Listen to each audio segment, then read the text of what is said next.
Di mo mohawa, di mo undang, patyon tamo. Maraming grupo ang hindi naniniwala dito sa mga nangyaring police operation sa Davao.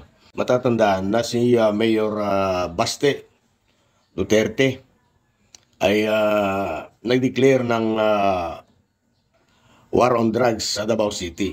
At hindi pa man din tumatagal yung kanyang declaration, eto sunod-sunod na ang patayan. At yan ay hindi nakalampas sa mga media. I hereby declare a campaign that this city is at war against drugs. Di mo mohawa, di mo undang, patyon tamo. Philippine National Police ay gumawa ng action kaagad. At ito naman ang naging action ng ating Philippine National Police. Panoorin natin si spokesperson Colonel Pajardo.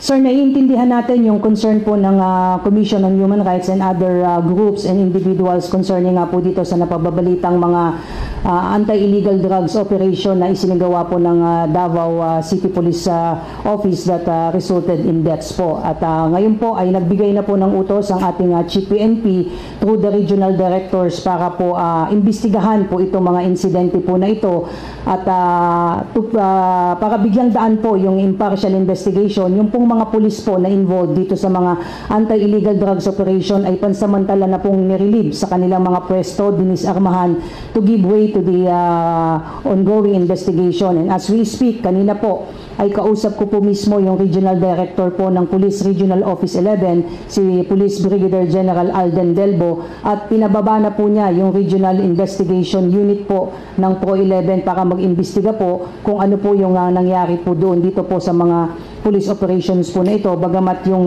mismong City Director, nakausap po din po personal kanina si Police Colonel Richard Badang at sinasabi po niya at pinaninindigan po niya na legitimate naman po itong police operation. Ayan po.